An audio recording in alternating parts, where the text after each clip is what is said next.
Mormons do believe there is a heavenly mother. They do believe that God has a wife. Really? Mhm. I hadn't heard that one. But she It's is not the Holy never Spirit? mentioned. No, that's the Holy Ghost. There is a heavenly mother, but she is never mentioned in any scripture. She really plays no role in creation or in anything. Just like women in the church. It's great. Thank you. Exactly. No, really, like I grew up learning that, like, oh, like Heavenly Father didn't want Heavenly Mother's name to be taken in vain. He doesn't want her to be involved for her protection. And I remember being like, well, Heavenly Father is such a good husband. Like, that is so nice. And now I'm like, no, really, she is the allegory for women in the church.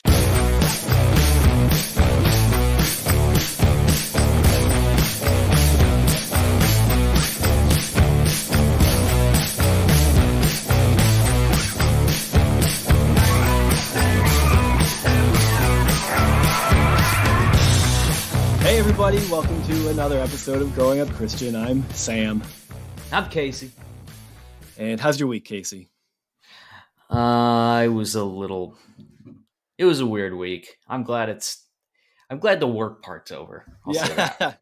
And when we're recording this, is a 3-day weekend. Actually, this one will be coming out on Tuesday, which will be the end of a long weekend. And those are always very, very sad. I'm so excited to just like have 3 days to just goof around with projects and hike and fish. And just, turn my brain off in general. We have our town fair going on right now. It's always Labor Day weekend it wasn't last year. So we took the kids to that and it was cool. Like, so the fair technically goes from like Friday through Sunday or maybe through Monday, because obviously a long weekend.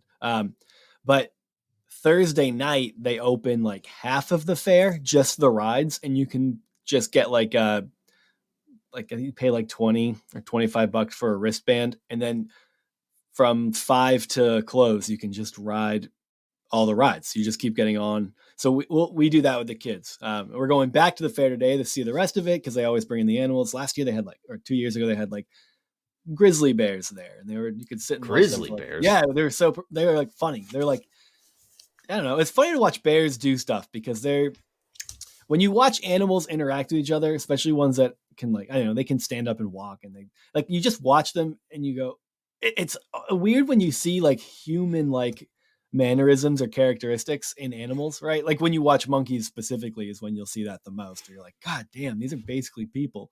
It's like, it's so strange. But when you watch them play and wrestle, it's almost, you're like, kind of looks like just cats or dogs playing. And yeah.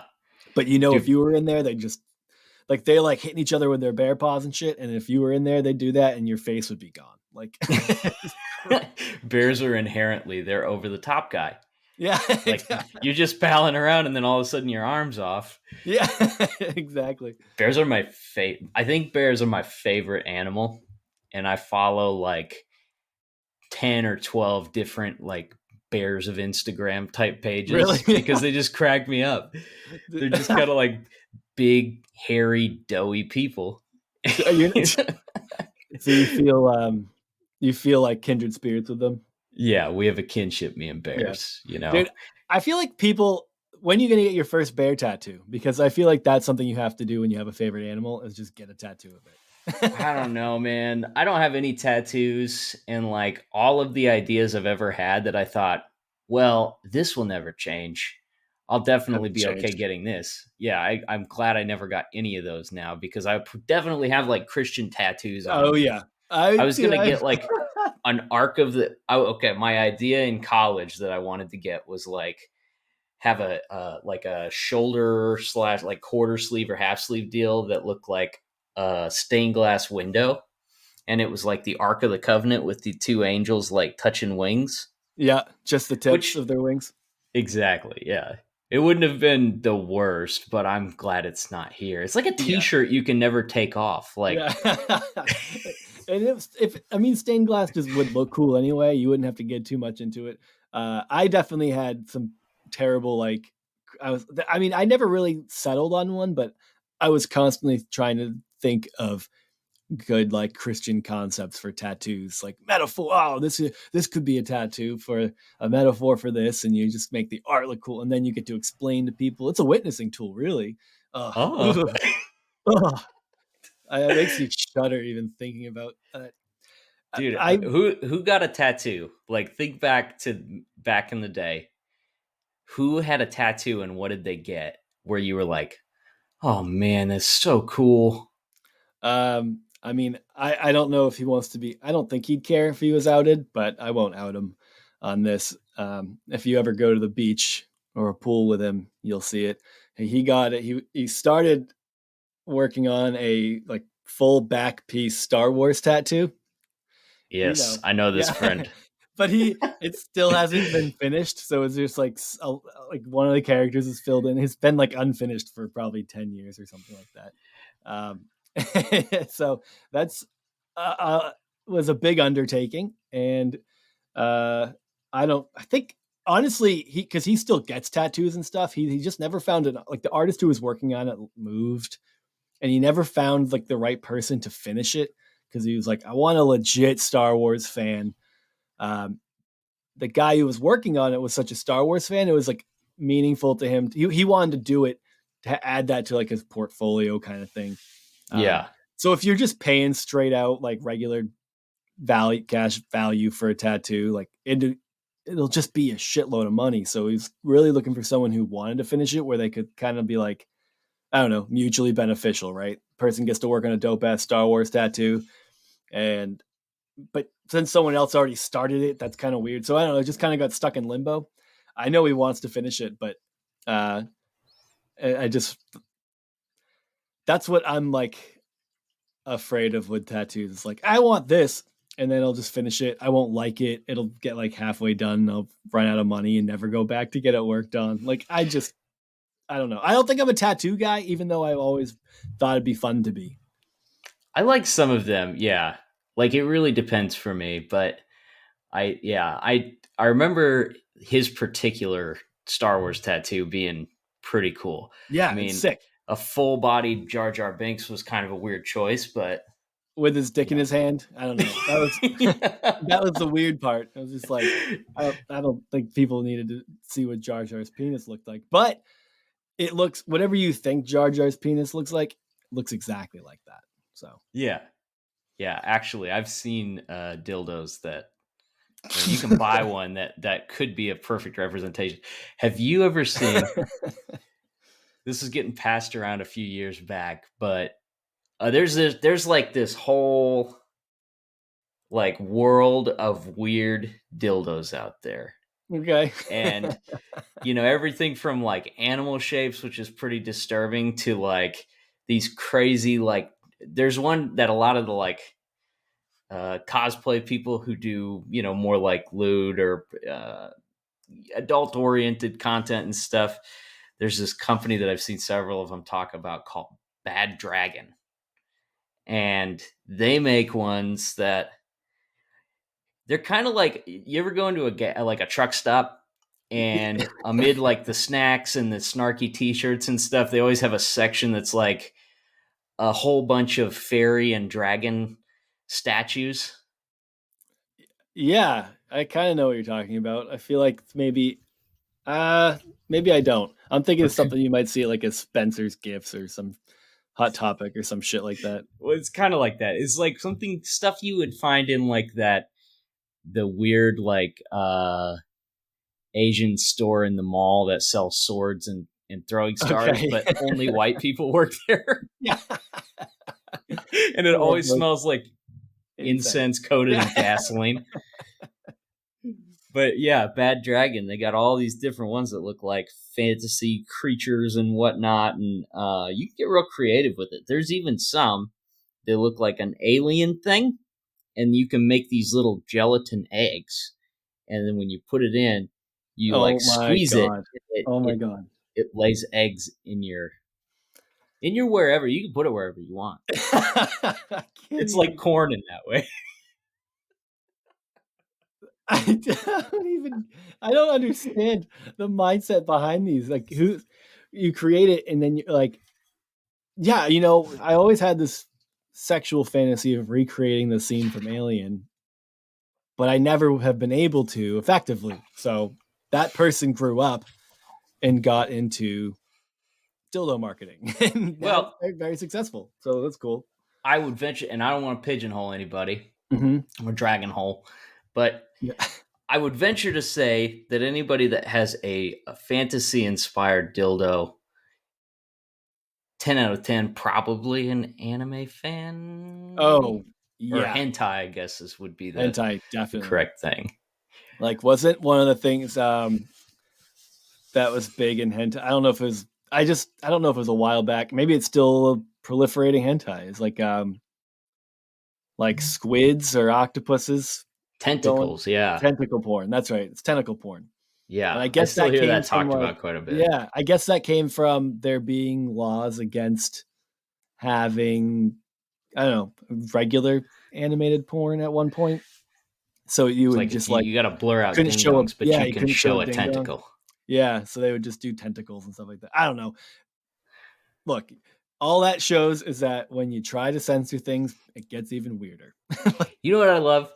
What I love about stuff like this is that it just is another example, reaffirms the idea that, like, if you're passionate about something, you can make money on it on the internet. Oh, Somebody yeah. somewhere will pay you for what you're putting out. I mean, most of the time. What rides at the fair did you like? Back to my family friendly fair experience. No, before we even pivot, I want to say I like the idea of like 60-year-old legislators sitting down writing legislation about like where the line is on porn. I think that sounds funny to me. It's like they're Oh debating yeah. this in the halls and they're like, how about, okay, fine. You can have it, but you just have to blur out this. Can you show pubes? No, you absolutely can't show pubes. But what about stomach hair? Stomach hair is fine. Well, where's the line? Well, okay. So if it's 2 inches above the penis, you have to blur that. But everything else is fine. Like, and they're just gonna go back and forth on like where the line is. I think Just that like a sounds. bunch I like of to sit on those. what are the chances that all of those legislators are youth pastors? Yeah. They spend their weekends telling people not to jack off. Oh, we want to, while we're talking about legislators, do you want to make a hard transition? Oh, let's do it. Okay.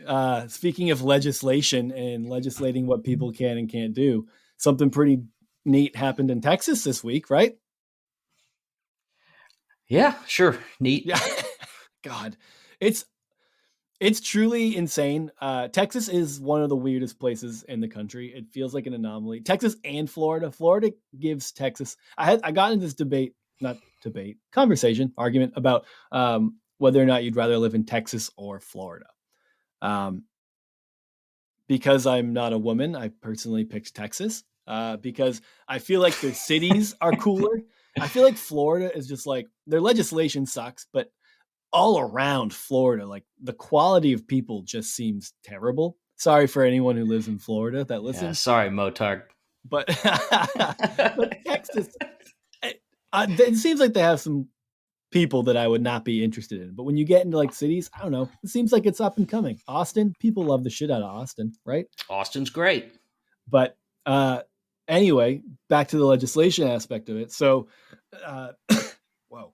For anyone who hasn't been following the news, but I'm sure everyone has, because that's all anyone can really talk about right now, is that Texas passed some legislation that essentially prevents abortions from happening after.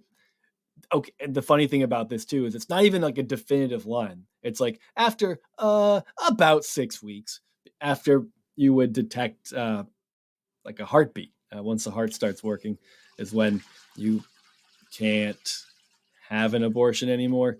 It is interesting that it's about 6 weeks, because I guess it could be 5, it could be 7. So I don't really know how you. I don't really know how you enforce that anyway. And let's just say I think it's really sad to see these conservatives like just go back on their principle that they capitulated, Because I thought life began at conception. Yeah, right. So, and it's funny because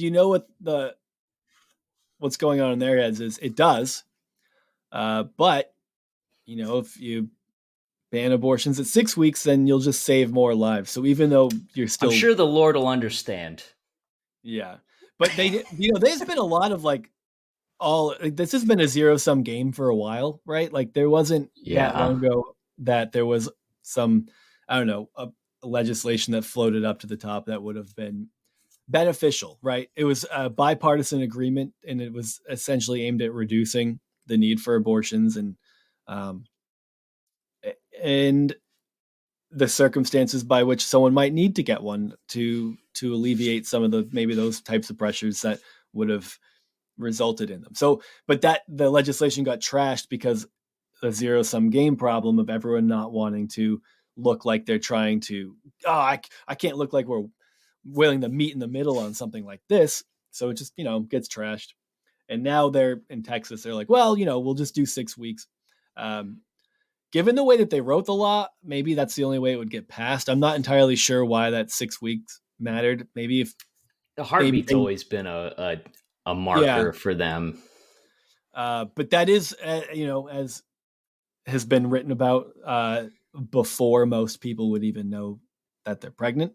It seems like unless you're actively trying to have a kid and you're like checking regularly, like those people find out earlier. So, but those aren't the ones getting abortions who are actively trying to have children. So I don't know. This is strange because the Supreme Court chose to not sign anything. They didn't really make a ruling either way.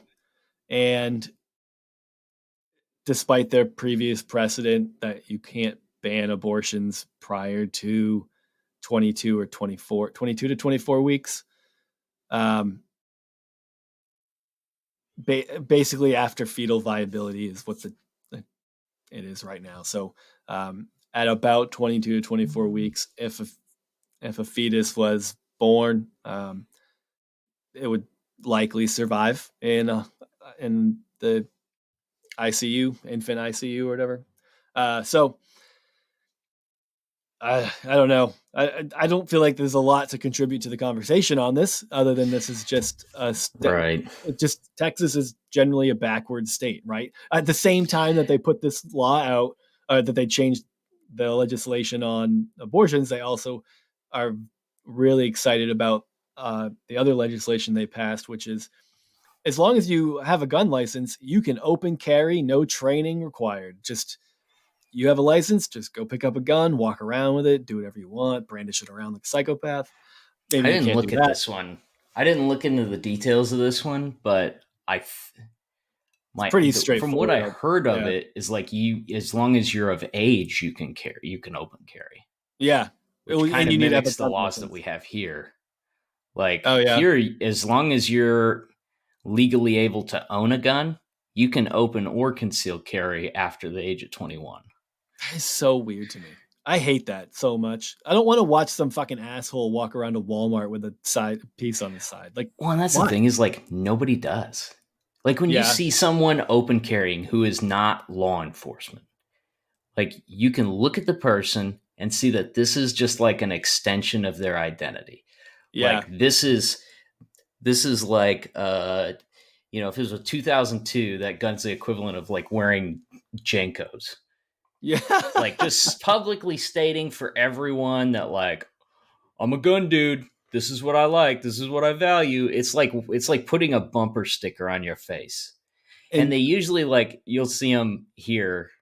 Like again, we have very few rules here about carrying and stuff, mhm. but like when you see the guy that's open carrying and is not law enforcement, he's such a ridiculous person most of the time. Like he's got 3 extra clips on his belt. Sometimes he'll have like a big knife. Like they have like this Batman utility belt on sometimes where it's like, my tactical flashlight. Check this out. This is my tactical pen from blah blah blah. Got my Black Rifle Coffee Company creamer and Keurig cup holder on my belt. Like it's just it's such They're a always ready for laughable. civil war to break out around them.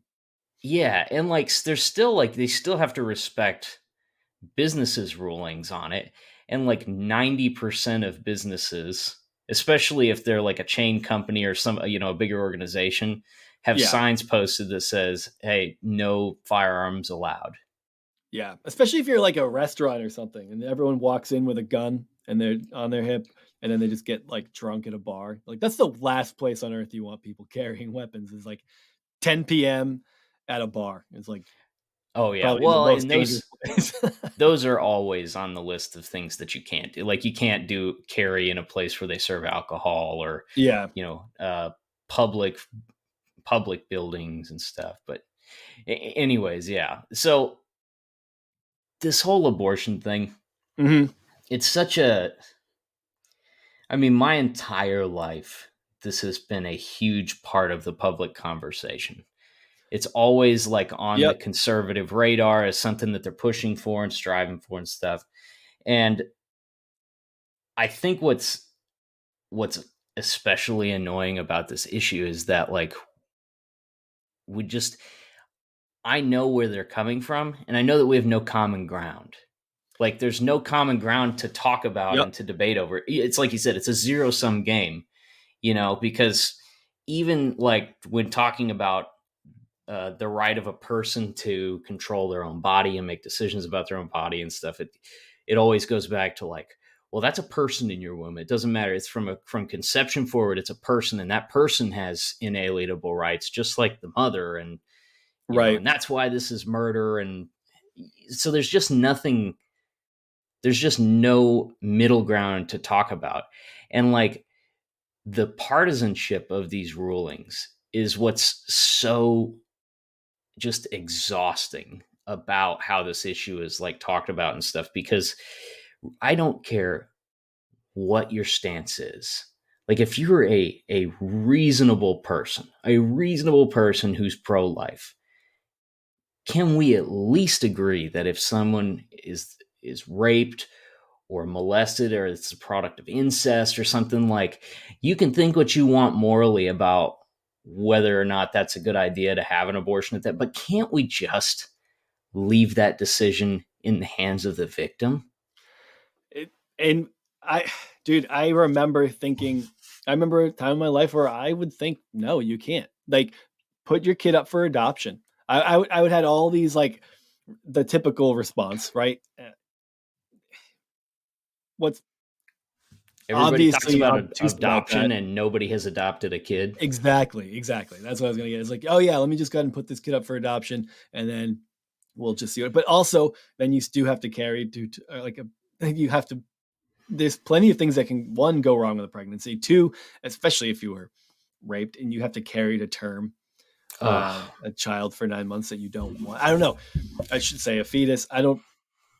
I, I think what's also difficult about this conversation when you're talking about the lack of common ground, it's like this new legislation is saying that something magic happens when the heart starts beating. Now we can at least say that it's a life, it's a person. Um, but everyone is trying to make this like scientific argument for why now this is the line. We know at this point that it becomes life, but this isn't a scientific conversation at all. It's a completely philosophical one on when and it comes down to even like when as a country, as a with our constitution, like you could even just say, when does a person get rights? Like at what point do you even have human rights? Human rights are entirely a philosophical conversation. I mean, moral too, but it's moral philosophy at that point. Like you're just like trying to figure out how to define when something counts as a person. So like at conception, or at implantation, right? The egg implants. Well, women lose those all the time. Like the amount of pregnancies that don't come to term after an egg gets fertilized and implanted. Like we all know that like these lives are lost daily without anybody knowing at all, ever. When you have your period, like you would lose you could potentially lose what conservative evangelicals have deemed life. So I don't, it's just trying to draw the line at where you become a individual with rights. And then you have to take into account what you feel about the concept of a soul. You have to take into account, there's just so much to take into account that like trying to like there is, but there, so that's where there is no common ground. Like if I'm talking to a conservative evangelical who has this hardline stance on abortion because this is life that God created, there's a soul in there. It's like, you don't know that. Those are presuppositions that you're bringing to the table that I don't agree with. So should your, so that's, now you're just coming, now we're just legislating beliefs. We're legislating personal morality onto everybody else. And I'm not saying this isn't a conversation that needs to be had and that there isn't a serious conversation about when you shouldn't be able to have an abortion anymore. Like when you're looking at 20 to 24 weeks and you're looking at fetal viability and you're looking at even past that, if you were going to have that conversation, like you do have to come up with, because what if you're talking about brain activity? Well, you know, there are people who lose brain activity. So then are you basing personhood on brain activity? And is someone who has severe mental disabilities considered less of a person based on that? Like there's so much to consider when you're even having the conversation around abortion, but it's hard to bring to the table and then legislate for the country that it starts when you say it does because of your innate belief in the way that God puts a soul into a body, when there's one, nothing in your religious text about that, two, no real reason to believe that other than that's just how you feel. Like I don't, so where do you go from there? Like and these are the people who get to make these rules and laws. Right. It's so weird. And you're right. I mean, it's how many of these legislators that support this stuff actually have deep held convictions about these things? How many of them are just looking for that, focus on the family endorsement Yeah, when the next midterm campaign election money. rolls around and they have to run against some QAnon lunatic, Yeah, and they can just wave, "Oh, I signed into law this," and then their base is like, "Let's vote this guy in again." Yeah, I mean, the thing that always just drives me nuts about any of these conversations, whether we're talking about like abortion or guns or any of the hotly contested issues, Mm-hmm. is I feel like people push for legislation when they know they don't have public support for their viewpoint.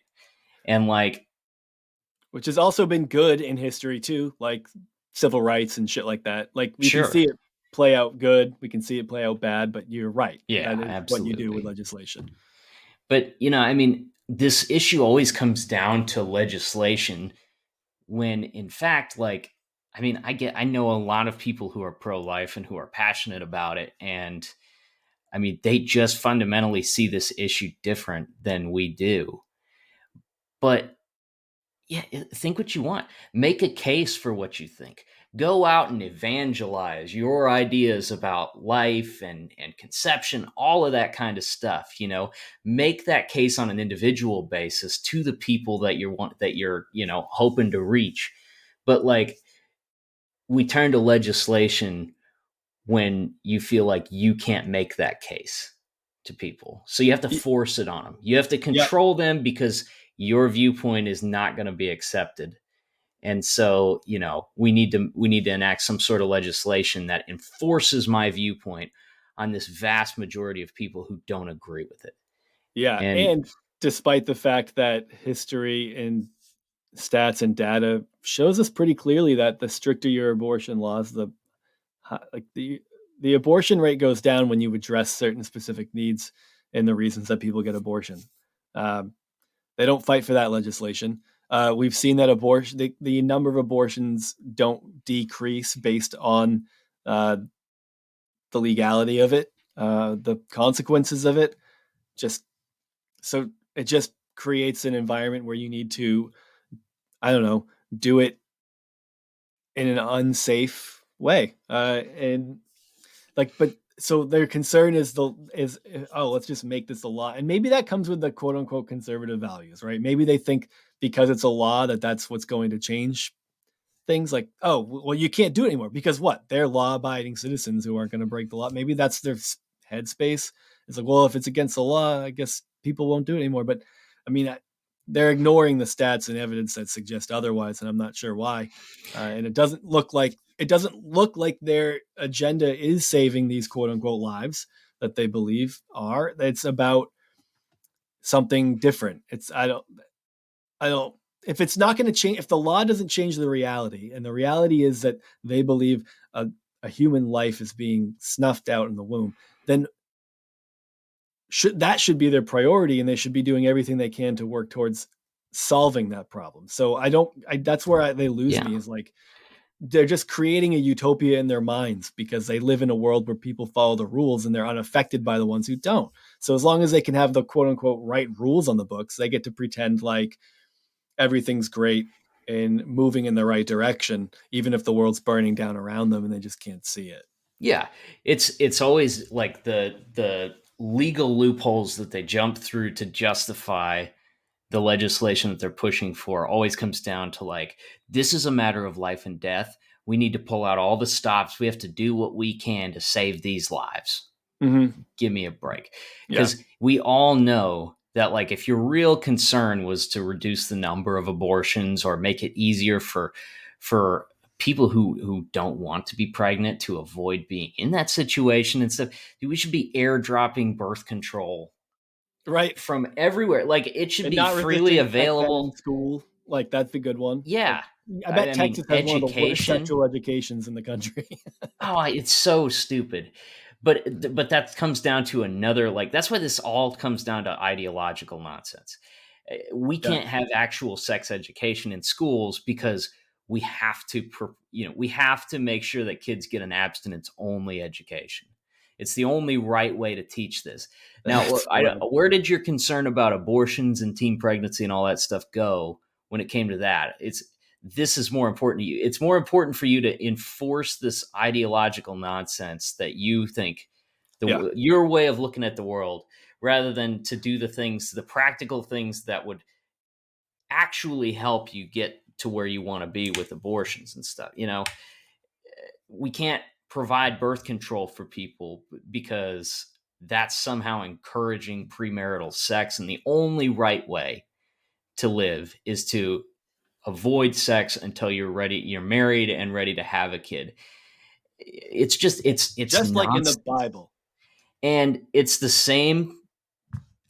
I mean, like I've talked about on here before, like, I was a big conservative talk radio guy for a long time after college, when I was still figuring out who I was and where I was at on all this stuff. And it's the rallying cry of this crowd is always like, small government, personal responsibility, keep your government out of my life, keep your fingers out of my tax dollars, all of this stuff, but it always comes down to the same thing. When you're all about small government and reducing government interference and stuff like that, until it's a thing that you want, that you can't convince other people to believe the same thing. And then you're all for, like, get as invasive as you need to be. I mean, whether it's drug laws or abortion laws or, same-sex marriage, all of this kind of stuff. It's like, well, I'm fine with government enforcing a viewpoint in those regards. And, we didn't even talk about the fact that, like, the way that this law is set up, and this is a little out of my depth, but it's basically leaving the enforcement of this legislation on the court system.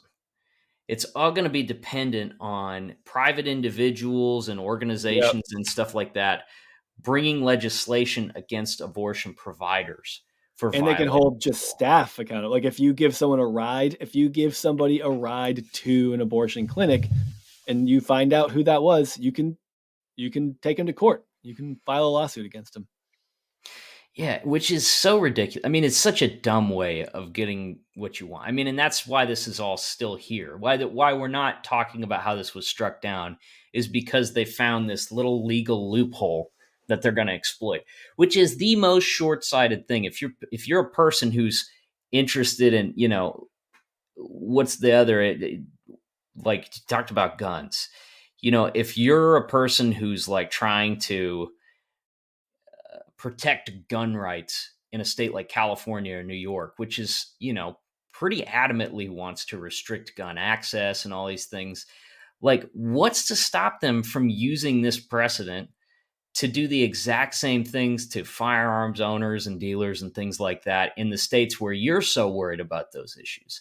Right. And oh man, they'll cry and whine and make a big stink. It's just like when, Obama at the end of his term made that Supreme Court nomination, and it was like, oh, he's already leaving office. There's no way. This is disgusting. It shouldn't be allowed. And then sure enough, Trump's in office. He's coming to the end of his term, and he's just throwing appointees up. It's all fine when it's your guy. You're like, well, it's because Obama did it first. That's why. It's like, that's not why. Like, you've changed your tone. You've changed what you think is acceptable. You've even tried explaining why you think it's different, and it's like, it's wild. It's such a wildly and I shouldn't say divisive time as though this hasn't been issues before. Apparently the whole Supreme Court nominees on presidents leaving office has been a hot button issue previously in this country too, before we were ever paying attention to politics. So that hasn't changed much, but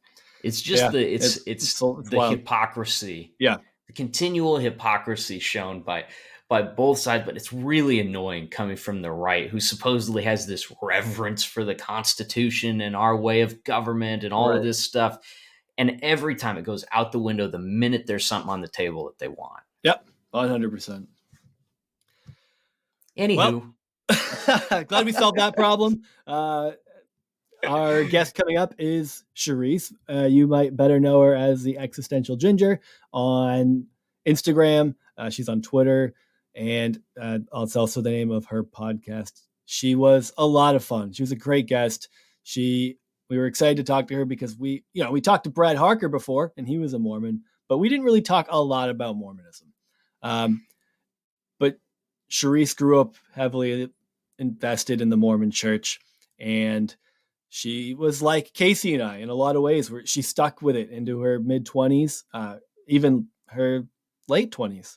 So we have a lot of similar experiences in what it was like leaving the fundamentalist backgrounds that we came from. And she just has she has a great personality about it. And it was a lot of fun talking to her. Yeah. Yeah. We loved having her on. Plan on talking to her some more in the future. You should definitely check out her podcast, The Existential Ginger. I think it's available wherever podcasts are found. Follow her on Instagram at The Existential Ginger. She's just got a lot of funny stuff that she posts, and really relevant and timely things. And again, as always, if you're not a part of the Discord, jump on over to one of our social media pages, find the link there, join the conversation. And if you're enjoying the podcast, we would really appreciate it if you would stop by iTunes and leave us a review, and send it to one of your angry apostate friends. And if you want, you can also shoot it. We haven't thrown our email out there in a little while. Kind of forget to do that sometimes. But if you have some wild stories or anything, not that you can't send it to us on Messenger or whatever, but you can shoot us an email at gucpodcast@gmail.com if you have maybe a longer story that's pretty wild that you want to share with us. It'd be fun to put some of those out there if you so choose to share with us. Well, thanks for stopping by, and enjoy our conversation with Charisse, the Existential Ginger. And we're back with our new friend Charisse, or you might know her as the Existential Ginger. How are you doing, Charisse? Hey, I'm doing good, guys. How are you? Not too bad. Doing great. I gotta ask how you landed on the existential ginger. I thought ginger was a very inappropriate. I think that it might be, so maybe I'm just trying to push back on that a little bit. I don't know. Only you can use that word, is what you're saying. You're like a Yeah. stubborn football team, just refuses to. Yeah. Well, I used to hate my red hair. Like, I feel like I got made fun of when I was little. And now all of a sudden being a redhead is like super cool. So I'm just like, hey, okay, well, I'm gonna embrace this term then. And then really the only word I can think of to describe like the past 4 years of my life is an existential crisis. There was just so many different elements involved. So it just fit. Yeah, existential crisis is what we all know and love around here. So Yes. It's great fun. unless you're Casey, if you're lucky enough to be Casey, you just fizzle out and stop giving a shit, and you move on with your life. Mine was cold turkey. My give a hoot's broken. I think that's a country song. So, yeah, I'm really curious to hear your story because I've seen your Instagram posts and stuff where you talk about some of the pieces of it and everything. But give us your background. We're dying to hear about Mormonism. We're My fascinated goodness. by it. Well, I never know where to start with this story, but I guess I always start with I was born and raised in the Mormon church. So I'm a multi-generational Mormon, meaning that my ancestors were Mormon pioneers that pulled handcarts across the plains and settled the Salt Lake Valley and Wow. yeah, legit. Do you know much of it? Like, where did they migrate from? Mostly the Illinois area is where they came from. That was kind of like Last Stand of Joseph Smith, somewhere over there, right? Or is like Yeah. Springfield, Missouri, or something? Yep, exactly. Is that a thing? Is that like, because you mentioned being multi-generational Mormon, and when we talked to a guest a good few weeks back now, but Brad Harker, who's Mormon, he talked about how many generations his family goes back into the Mormon church. Is that something that people really generally talk about a good bit? Is that important? I would say it definitely is. It's definitely a pride thing, like to say Yeah. that, like, oh, my entire family chain back to the church's founding is Mormons is like a really big deal. Um, Plus, just growing up in northern Utah, it was Mormons that settled that whole area. Uh, Obviously, or I guess colonized it, let's say, awkward. But that's something I'm like still rectifying with. I'm like, well, so it wasn't just like blank wilderness that they wandered into. Let's be honest here. Yeah. Funny Um, how that works across the entire yeah. country. But yeah, it definitely was a sense of pride. And it's also a lot of pressure because you're taught as a Mormon, especially if you come from a multi-generational family, that it's kind of like this, you're a link in a chain and you don't want to break that link because, Yeah. Your ancestors sacrificed so much for you to be here and your posterity is counting on you and all of this stuff. So there's a lot of elements to having that genealogy. Like it's not faith or religion at that point. It's also heritage. It is, and that's definitely one of the things that I'm still navigating having left, because it's like, how do you honor your ancestors that sacrificed so much and, walked across half the country so that they could practice this religion, and yet here I am being like, this isn't for me. It's hard. Yeah.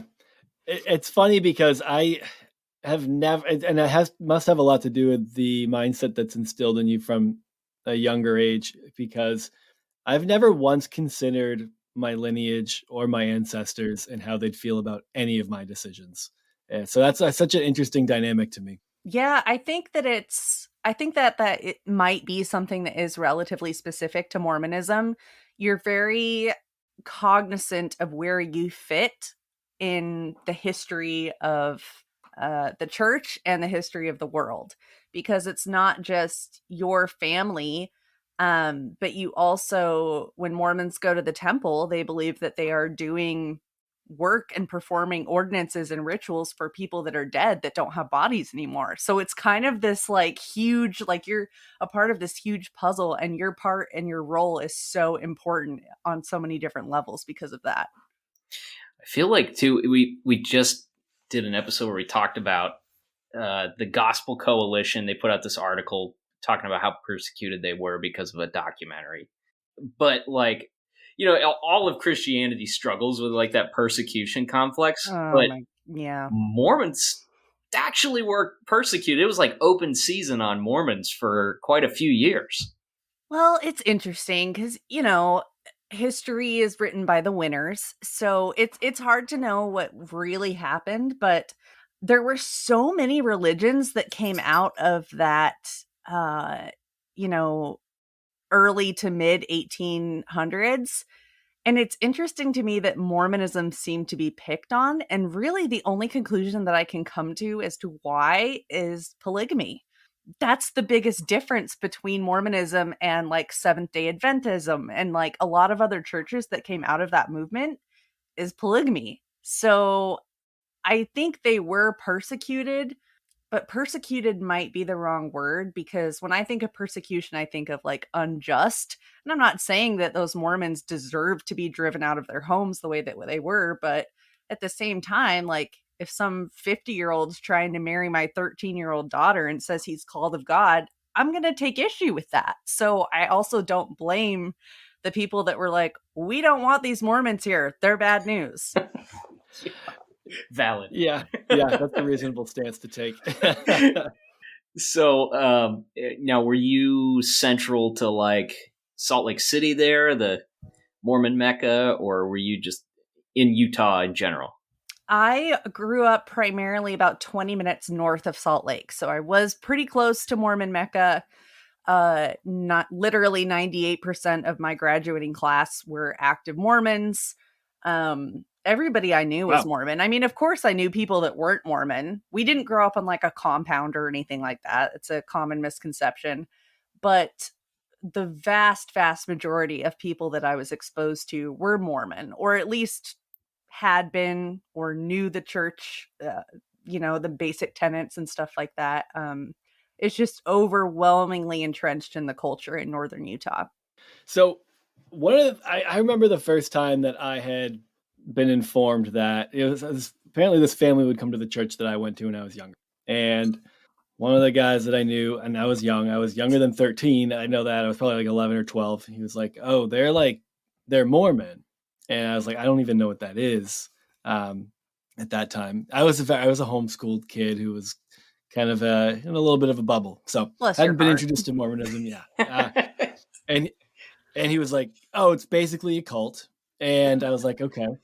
And but I feel like that's kind of a narrative, not just unique to that person. That I grew up hearing that for the most part, with little exceptions. So, of course, now leaving evangelical Christianity, you look back on that and you're like, isn't that an interesting Right. position to take when you share a lot of the same types of fundamentalist beliefs that result in a reasonable degree of harm for people? So I don't know. Is that any criticism that you experienced? Did you hear that much? Was that like, I mean, you laughed at it. I don't know if that's something you've like, do people refer to it as a cult? Is that something that you've gotten? Yeah, I mean there is a lot of controversy around the C word, as it were. Yeah. Um I don't know if I was ever directly told like, "Hey, you're in a cult," when I was a practicing Mormon. I was called a blind follower a lot, which I really resented. And I will say I don't Christians know. yeah, we get that too. Yeah, I don't necessarily think that that is a generalization that's fair to call religious people blind followers of any religion. Um but the cult thing I didn't really hear until I left. And it was kind of other ex-Mormons that were like, "Oh, like you got out of the cult." And it was probably 2 years after I left the church and left Utah that I finally started to kind of come to terms with the C word, and was like, Oh shit. I'm pretty sure I was in a cult actually. I studied Stephen Hassan's bite model. Yeah. I read a lot of books on cult behaviors. I watched a lot of documentaries and it just kind of hit me and that was like a whole new phase of the deconstruction process for me because it's one thing to leave a religion that you don't think is true, but to label it as a cult is something else entirely because you don't want to admit that you were part of something that was harmful. So I do definitely think it was a cult. Now I think that you can argue that there's a spectrum of cults. And can Oh we yeah. argue that Absolutely. yeah, can we argue that Scientology and Nexium and Heaven's Gate and Jonestown, can we argue that all of those are more harmful than Mormonism? I think an argument can be made, but I they're guess all if you cults. want. Yeah, It's and what and is harm? And when you look at like fundamentalist Christianity, like I grew up in conservative evangelicalism. Some people just interchange that with fundamentalism, but there is a big difference between some of the fundamentalist Christian groups that I would have been adjacent to that compared to what I grew up in. And it's like I don't look back on what I experienced and label it as there's probably cult like elements to it. It might depend on your family and how much you are going to face rejection for changing your mind about something. But as a whole, like it's definitely dependent on the area and the type of group and the type of theology because it's a broad. I mean, Christianity is a broad like thing. It's not. It's a big umbrella. Yeah. Yeah. I get kind of irritated too when people just slap the word cult on like anything that they don't like or don't understand or whatever, because I mean, most of the things that you're referring to when you call something a cult is like the mechanisms of control that they use. Mm-hmm. And they all, I mean, organized infrastructure of any sort has some of those mechanisms. And if you want to point them out and paint them nefariously, then you can. Some of them are. It just depends on who's in charge at the time. But I think the real important question here is, we were hearing that on our end. Were you guys over there talking guff about us?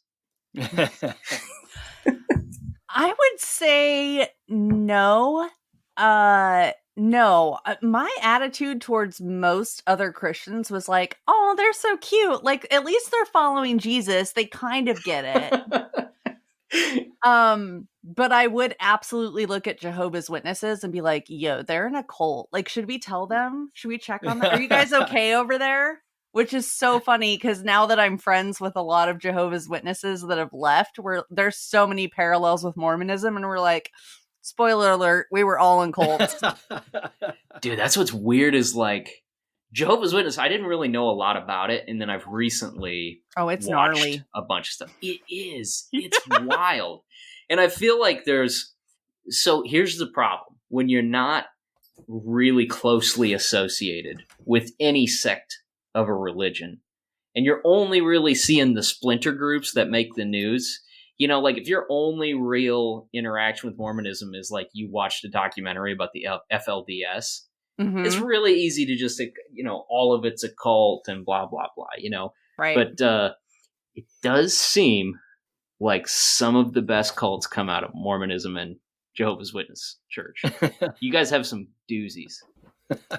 Yeah, and it's hard to come to terms with because I mean my whole family are still practicing Mormons. Many of my friends that like you said that's my heritage. So it's like it's hard to use that word to describe it, but again like when you study cults and you look at the behaviors, Mormonism checks off every box. So it's really hard to argue with that it's not a cult. And obviously, I mean, sure, there are some cults out there that people are like, yeah, we're a cult member. But like most cults, you're not going to know that you're in a cult. That's kind of part of Yeah. the mind game. What were some of when you started looking into it from the outside? What were some of the things that were the red flags? Looking back in after you were on the outside. I think one of the biggest atrocities for me with the Mormon church is the illusion of agency, which agency is just really the blanket term Mormons use for free will. Um, you're told that you have this God-given discernment of right and wrong. You're told that you have a choice, but it's not really a choice, because when it's displayed to you as, okay, you can choose option A and you can live with your family forever and you can have mansions in heaven and you can be happy and God will bless you, or you can choose option B and be miserable forever, be separated from your family, and be wicked. Well, what are you going to choose when the choice Yeah. is displayed to you that way? Like, of course, no one is going to choose option B if they really believe the religion to be true. And there's so much control in Mormonism. And again, it's disguised as like agency and choice. But when the church dictates what you watch, who you date, when you date, who you marry, where you go, how you spend your time, how you spend your money, what you wear, down to your very underwear, you can't tell me that there is not an element of control in that, because it is. I have some friends and coworkers and stuff that are Mormons, and like, like the financial side of it is one of those it's such a two-sided coin, because it's very tightly controlled, at least in the ones that the people I know are have experience with. Like, you're turning over financial records and stuff to the church, so they know that you're pitching in your fair share of tithe and stuff. But then some of those same people, they got sick or they got laid off, or for some reason couldn't provide for their family, through normal means. And like the Mormon church stepped up, the local Mormon church stepped up and like paid their bills for them and things like that. And it's hard to reckon with it. Like, on the one hand, you're like, man, that is really invasive. But if the support system's there when you need it and it's functioning the way it's supposed to, it's hard to criticize that completely. Well, I think the key phrase there is if it's functioning the way it's supposed to. I've seen both sides of tithing.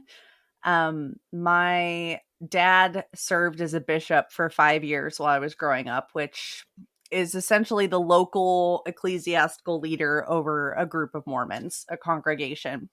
And I got to go with him to help, low income families go grocery shopping and stuff like that. And it was our congregation tithing money that helped with that. So that was really cool for me to see that. Um, I gave 10% of my gross income to the Mormon church for 20 years. Gross. You were a Yeah, gross income gross kind income. of person. I remember 10, those conversations. 10%. Whether or Yep. not you tithed off the gross of the net. And when Right. I heard that it was a gross, I was very disappointed. I remember Keeps my me up- family getting keeps me very up at night. animated during that discussion. Yeah. And when I was going through my divorce, I was a nanny, so I didn't have any like W-2 documented income. And I was an emotional wreck going through my divorce. And so I went to my bishop, the leader of my congregation, and he was like, well, let's get you into some counseling. And so he set me up with the church counseling services, LDS Family Services, and paid for my counseling sessions. Well, this bishop at one point kind of made a pass at me, like made a super inappropriate comment, touched my leg. Yeesh. Yeah. And I was like, you're making me uncomfortable. This is not okay. And I don't remember, it was pretty directly after that I got a phone call from LDS Family Services that said, yeah, this is your balance owed. It looks like Bishop so and so called us and the ward isn't going to be paying for your counseling services anymore. What? Whoa. And I was like, oh, I see. I only get to reap the benefits of tithing if I am submissive. So he even like retroactively came after you. He did, yes, the entire balance. And I mean, the poor chick on the phone, she had no idea the backstory of what was going on. And I was just like, no. Like, and that was kind of, that all happened while I was kind of in the process of leaving. And I remember telling my family about it and them telling me I should give the bishop the benefit of the doubt. And just being like, he's very socially awkward. I'm sure he didn't mean it like that. And I was like, I even kind of started to self-gaslight and be like, did I misread what happened? Did I misinterpret? Sure. Wow. And it's just so, because these are men that can't possibly be flawed because they're called of God, right? And so that's when, I mean, things were already kind of falling apart spiritually for me at that point, but that was like a big nail in the coffin for me, because I was just like, this is no man of God, and this is not okay. How old are the two of you at that time? Let's see, I was 28 and he was in his 60s. 60s? Yeah, the bishop was in his 60s. Oh my God. Okay.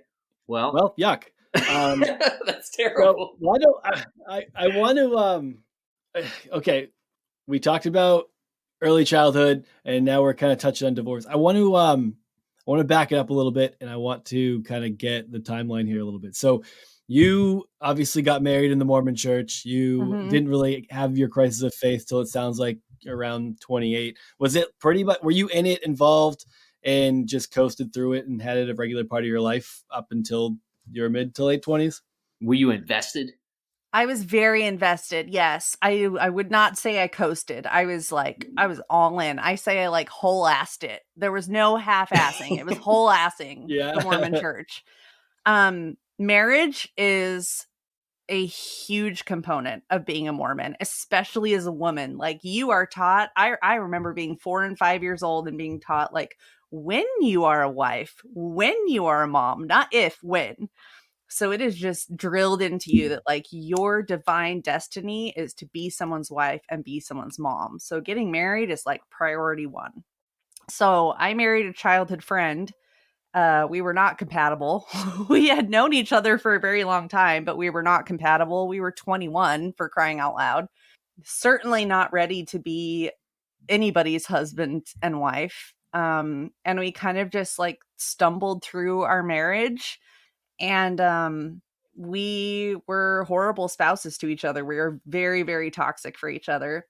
There was a point where my husband had an affair, and we had gone to our bishop for help, essentially, because that's considered a serious sin, obviously. So my husband had to confess it to the bishop and go through the repentance process. And I was like somewhat involved, but not very involved. I didn't really have a say in anything. But the bishop gave me, I asked for a blessing from the bishop. So the laying on of hands, a priesthood blessing, right? And the bishop said in this blessing, and, you know, he's talking on behalf of God to me.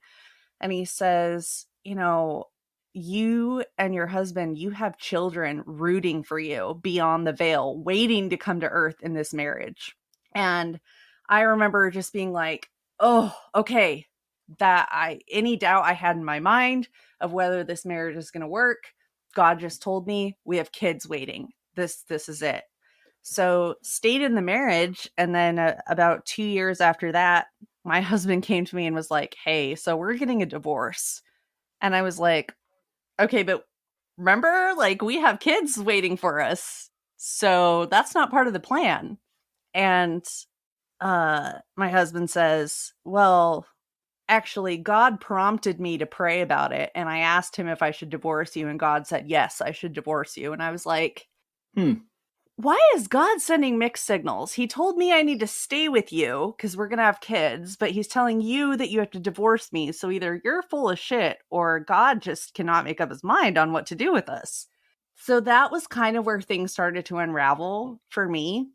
And I remember praying a lot because, I mean, hi, that's what you do when you're going through a crisis, right? And it always makes you feel better. Right. Does it though? Does it? Not once. Yeah, and it's always hard for me to describe. I feel like my prayers were met not just with silence, but like nothingness. Like I felt nothing coming from the other end. And I just kept thinking, like, okay, all of these Mormon narratives were running through my head of like, God will only give you what you can handle. He will answer prayers in his timing, not mine. He has all the answers. I don't have the answers. I just need to have faith. My faith is being tested, and I will get through this. And he will answer me when it's the right time to answer me. But That's all very familiar rhetoric. right. But it became very frustrating to wait and to feel like you were being ignored by your creator, essentially.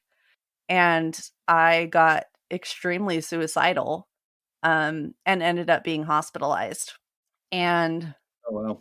I mean, I was not just rock bottom. I think I was like the fungi that grows underneath rock bottom. It was bad. And still nothing from this divine being who's supposed to be, the epitome of mercy and grace and love.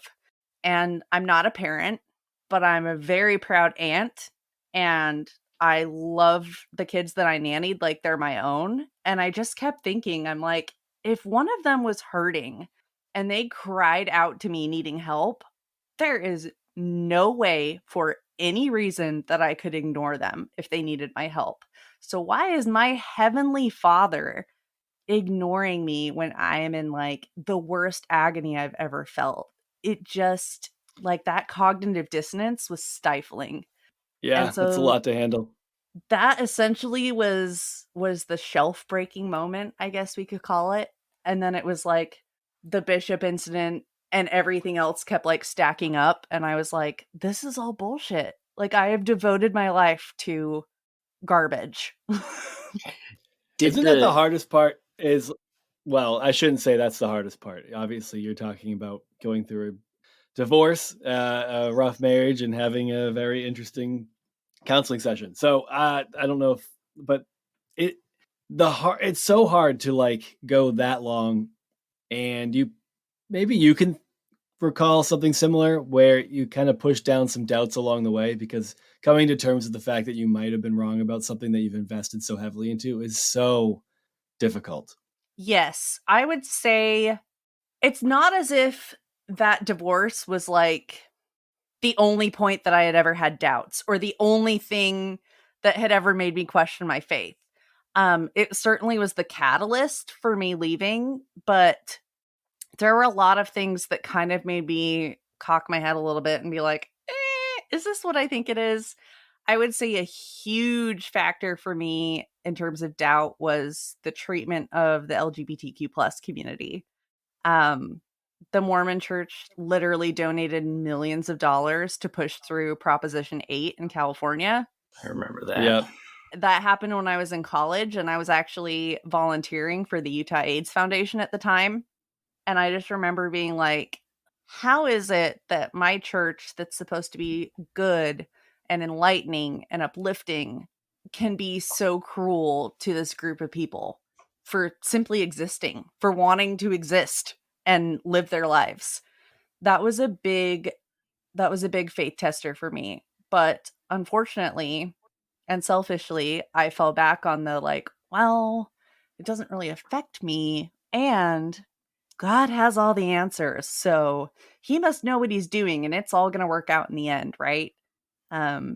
Which, I mean, I carry a lot of regret and shame for that mindset because it's harmful. It's violent.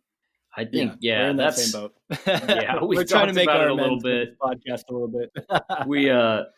I mean, I've talked about it already a bunch, but like I grew up in a very homophobic environment, and it was just reality. Like the older you get and the more people you meet, the more you start to go, why is there this vitriol towards this group of people? And it's just like so many other things that are vilified in the church, and then and even if it's not the church, just in like very conservative traditional environments, that when you leave the nest and you start to get some experience, you realize like, I don't even remember what this is all about. I don't remember where this hate comes from anymore. Right. And it's just hard to stomach. Well, and especially when you humanize the people of that community. Like, when I was meeting people, my friends would come out to me, and I was just like, I never felt right about saying like, you're being sinful and I cannot condone your lifestyle. Like, I never felt right about that because I loved these people. I sincerely did. And I saw how much my belief system hurt them. And so I felt so conflicted. It was like this constant battle of like, well, I want to support them. I want to go to the Pride Festival. I want to volunteer at this place or, you know, just be there for them. But I feel like I can't because that crosses a line with my religion. So it's very refreshing to be on this side of it and not feel that conflict anymore. Did the so when you hit rock bottom and you had, you know, you made an attempt to end your life, you know, whatever that looked like, what was the church's response? Were they aware of it, or was it something that you kept them out of? And did they offer any support or anything? It was kept relatively quiet at the time, primarily because I was still on my husband's insurance. Our divorce wasn't finalized, and I was so afraid of him finding out and kind of using it, like weaponizing it against me. So we kept it very, very quiet. I think it was my dad did tell my bishop, the creeper bishop, and he and I hadn't spoken, so I don't know if he really did anything. I still was seeing a counselor at LDS Family Services. She was like my age, and she referred me to somebody else outside of LDS Family Services, which I actually respect her a lot and appreciate that she did that, because she basically said, this is outside of like what we're trained and prepared to deal with. So we need you to see someone that's, you know, very well versed in suicidality and recovery. But outside of that, no, the bishop never reached out to me. I didn't really hear anything else from my local church congregation. Yeah, he wasn't making hospital visits after his unsuccessful hookup attempt. Right. You just made it too awkward for him, you know? Yeah, shame on me. What was I thinking? Yeah.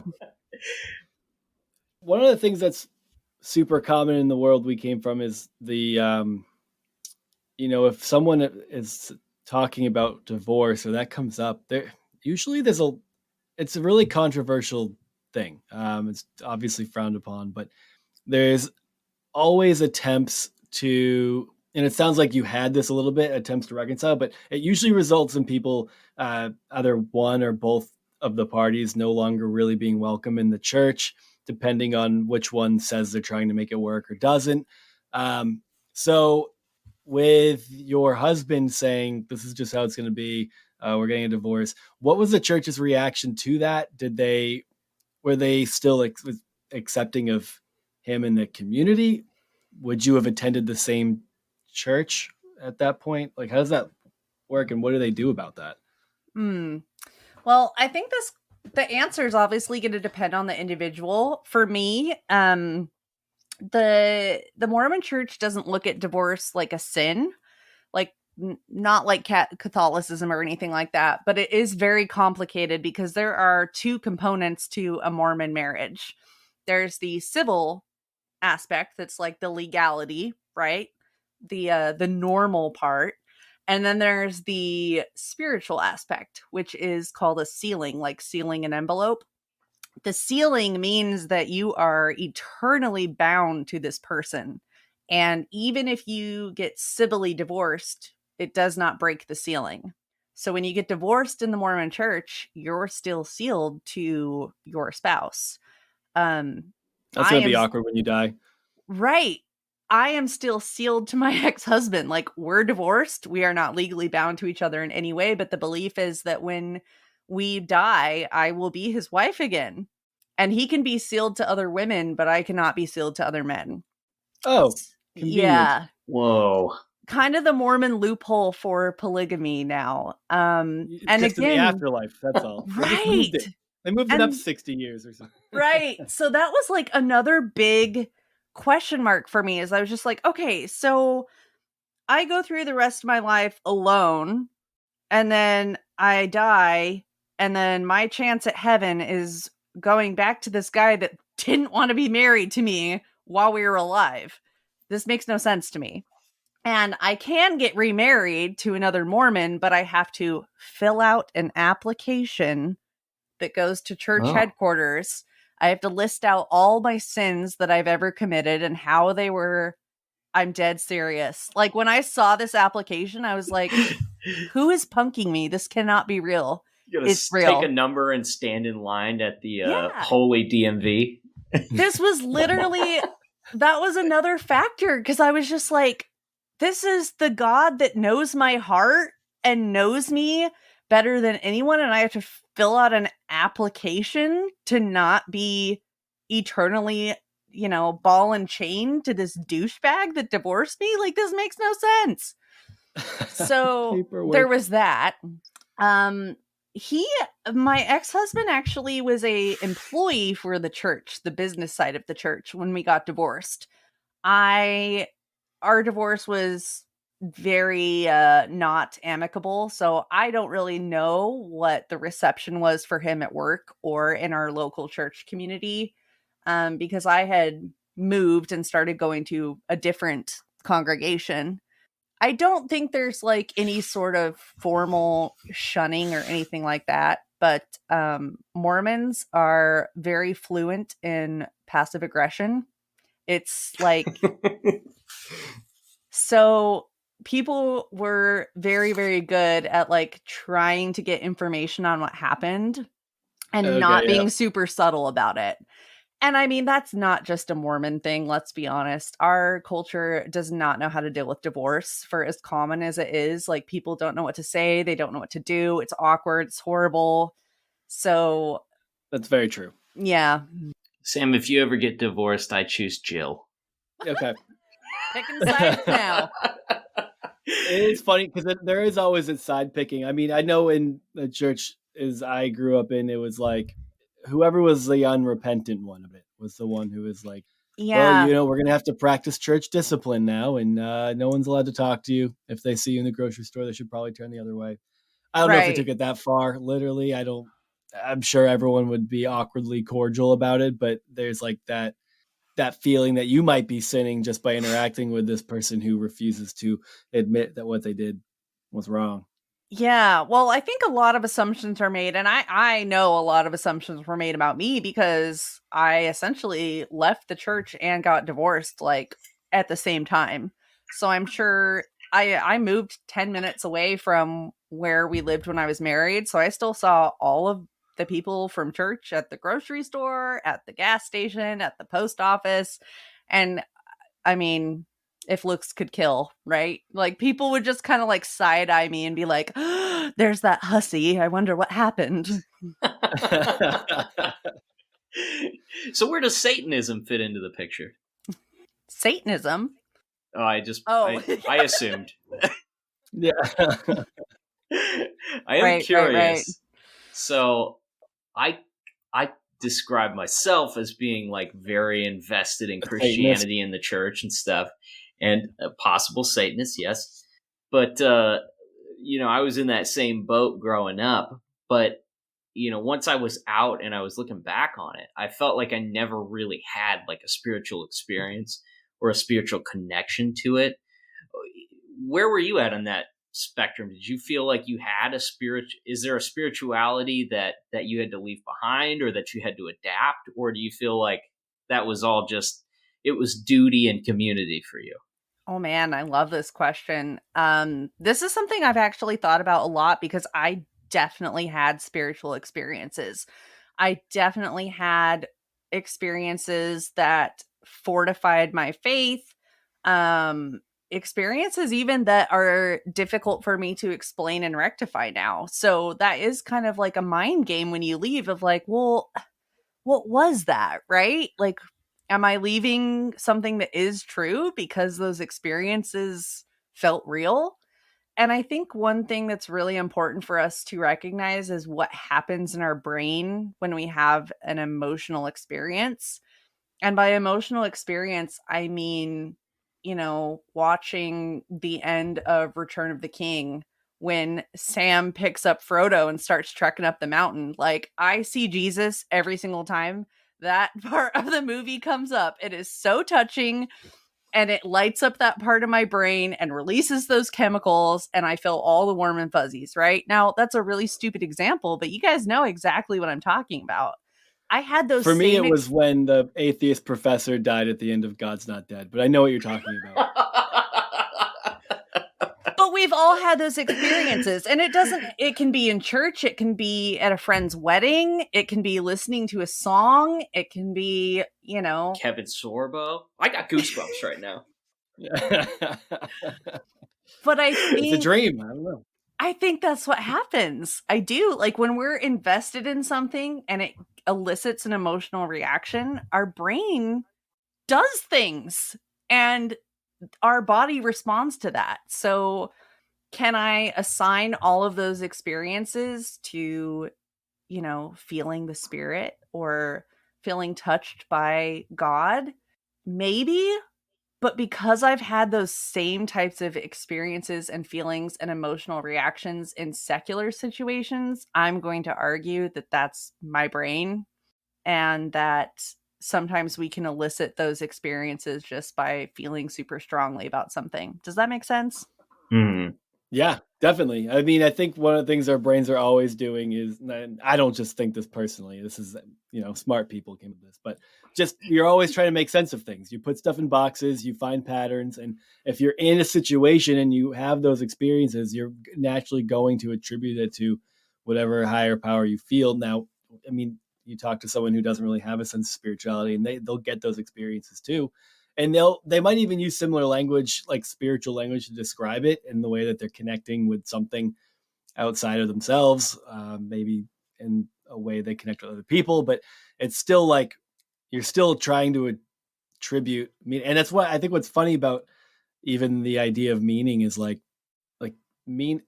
things have meaning based on us giving them meaning. So like if that is a meaningful experience to you, like it's not like you're going to convince anybody else that there's any proof that like it quote unquote matters to anyone but you, and it doesn't really need to. I think one of the things that the religious communities often lack is letting people just internalize their own experience and not having to make it fit in those boxes to look like everybody else's, as opposed to just if what they're saying is true. Because I've shifted a bit in my life. I still have a sense of spirit. I don't know. It's hard to say I have a sense of spirituality because 9 days out of 10, I don't feel like anything's going on out there. I don't really consider it that much. I get you. But every once in a while, I do get hit by something or something connects with me in a way where it makes me feel like I'm maybe part of something. And you almost want to say that it's like, it's the same experience. I think what's weird is it's the same exact feeling I used to get. It's just in a different place. Exactly. And Exactly. I You don't just know label it different. Yeah. So I don't know if that could mean it's all bullshit, or it could mean the way we the box we wrap it in can be bullshit based on how damaging that box is. But I don't know. What is that was okay? Too much. Open question for both of you, but like, what is that feeling that you're talking about? Like, is it a euphoria or some sort of sense of like just deep purpose, or like what is it that what does that feel like to you? I would say yes, it's Oof. euphoric. I always call it the warms and fuzzies. Like it's that feeling that you get where you're almost like lightheaded, but you're like, this is really pleasant. And I mean, if I could have an MRI or have some machine like hooked up to my brain, I guarantee you that's when like dopamine is just like pew, pew, pew. So I imagine that's what it is, because it's just that overwhelming feeling of like, this is rad. This is a rad experience. I'm feeling good right now. I've only ever felt that when like biting into a Chili's Southwest egg roll. Now that's spiritual. Yeah. I understand. I understand. I don't know about that. I don't understand. I've never had I've been to Chili's not too many times at this point in my life, and Let me neither tell of those have been spiritual experiences. Yeah, I was gonna say it's a true religion is Yeah. Yeah. He'll take you to church. Absolutely. Appetizer sampler at Chili's, yes. Oh my god. What's it to you? It's Sam? funny because for me, it can be that, I've had like the euphoric sense, even the last time I had that in a euphoric sense was at a show where it just, I don't know. It's like, everyone's there singing the same song and it all seems to mean something. But in some way, like the world fades out and you're just kind of there by yourself, even though you know everybody's there. But other times it's been like, I mean, it's weird to, I guess, talk about because I don't typically try to verbalize the experiences. Hence why I haven't actually talked about them yet. And even though we've discussed spiritual experiences a little bit, but you know, the other one that comes to mind is I used to have a long commute home from work and I was driving home and it was related to music as it normally is. Hence why I think Christianity gravitates towards music to elicit those feelings out of people. Not that I think it's necessarily malicious, but I just started like sobbing like a baby for the entire drive home, almost an hour. I couldn't stop just crying, but it didn't feel shitty. I wasn't sad.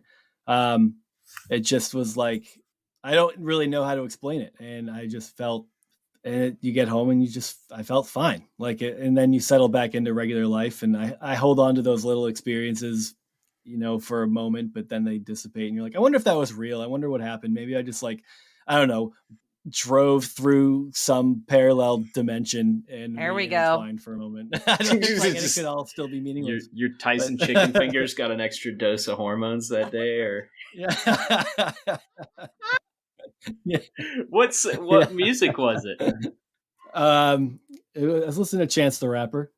Okay. So I don't know. He's a prophet, apparently.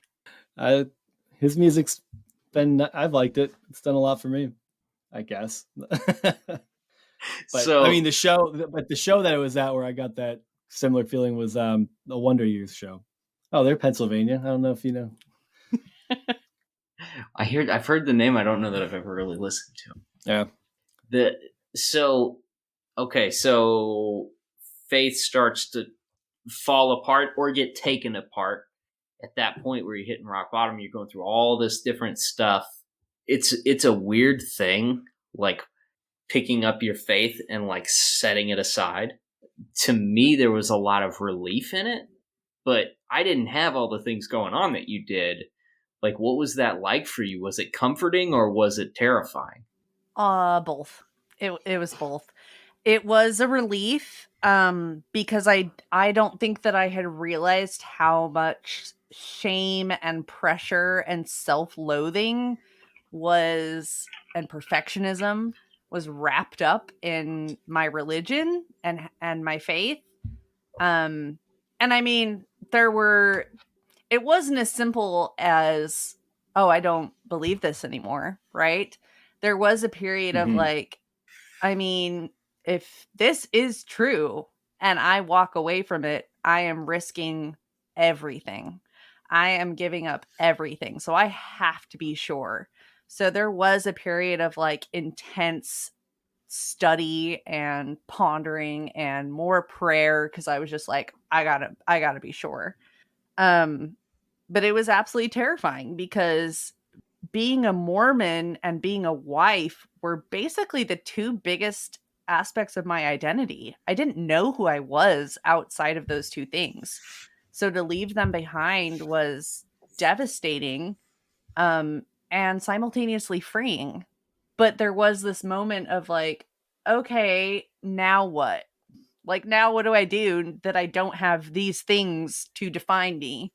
And that's when I decided to move 2,000 miles away because I was like, I have to figure this out. I have to figure out who I am. I have to figure out like what this new identity is, what I like, what I don't like, what I believe, what I don't believe, what's right, what's wrong, what's up, what's down. So it was this whole period of absolute terror and freedom all at the same time. So when did you finally hang up the pair of Mormon underwear for the very last time? I don't know the exact date, but it was after. It's interesting because Mormon church history and the study of Joseph Smith are shelf breakers for a lot of people, and those really weren't even factors for me. What I did do was I read the Book of Mormon again, cover to cover, prayed about it, waited, nothing happened. Prayed again, waited, nothing happened. I read the Mormon King James version of the Bible next to, I want to say the New American Translation, a different translation. I read them side by side, cover to cover. And the differences were insane to me.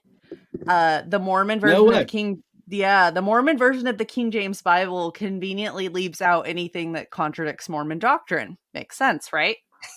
Yeah. So who had to put together that crazy like Mad Lib? Right. Joseph Smith. It's hard enough when you have a Bible that contradicts itself through the entire thing. Throw another book in the midst. Right. You're really fucked. So, because I get asked a lot, like, well, why did you leave a belief in God? Like, why couldn't you just leave the belief of Mormon God and like find, the biblical God, the Christian God, the right God, right? Be Baptist. Right. And so I really did give that a lot of thought and prayer, and it just wasn't the right fit. It's hard to explain, but I was just like, this, whatever it is for me, this isn't it. It's not this, floating guy in the sky that I've always thought it was. It's just, it doesn't fit my idea of what's out there anymore. So, I guess it was at the end of that process that I was like, I need to be done with this.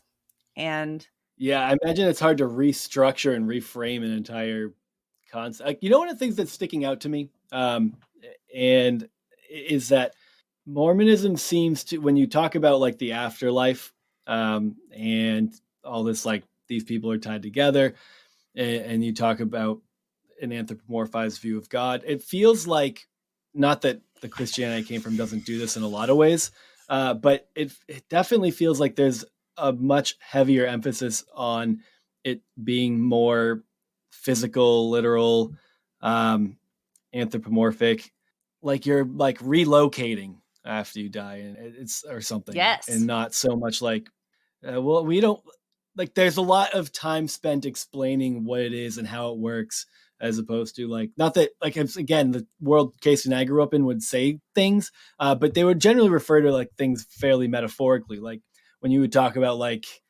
mansions and heaven, like a lot of people weren't like, I'm going to legitimately live in a mansion, but is there a more literalistic feeling to it? Like, is that fair to say?